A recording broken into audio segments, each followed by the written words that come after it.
Good afternoon, friends. Sanjeev here. We have come up with Capital Goods review Q4 FY13. We observed a sluggish sales growth for largely the coverage companies, around 5% growth YOY, largely because BHEL and Thermax declined while PTC, V-Guard, L&T showed a healthy sales growth. These are, we believe, largely in line with our estimates. BHEL remained, a downturn decline because of the order flow decline that has observed over the last couple of quarters. Margin pressure continues across the board. Growth at the cost of margin trend could emerge. What we believe is during the pressure during this quarter, margin pressure continues, and most of the coverage companies observed a pressure except in PTC. Given the environment, competition to win projects would be more priority for the companies rather winning projects with higher margin. Hence, we believe going forward also there could be margin pressure observed in these companies.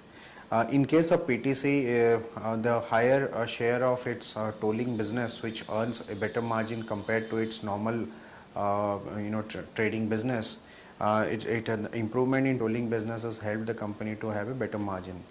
We believe long-term volume of PTC India as well as tolling volume of PTC India, as both the volumes are having a better margin than its normal operating, normal trading business.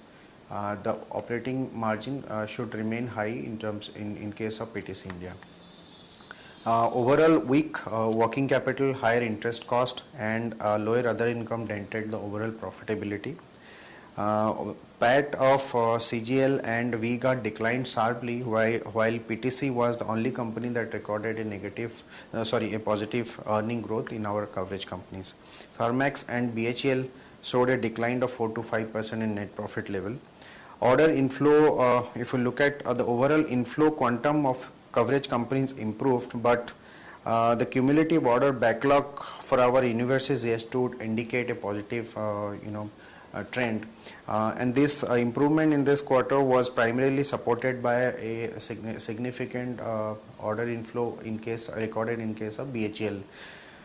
We have yet to see a positive traction in terms of its order backlog, so we remain cautious on the whole sector. However, we would prefer to be selective. We observed largely two trends in this quarter among our coverage companies. One is margin pressure, and companies are willing to compromise on margin but to have a visibility on order book. Two is that measures to the companies are putting efforts or measures to improve the balance sheet. Some of them are talking about improving ROC, and some of them are talking about realigning their working capital cycle. So we have remained cautious on most of the stocks, but retain our buy rating on L&T and PTC India. Thanks. That's it from my side.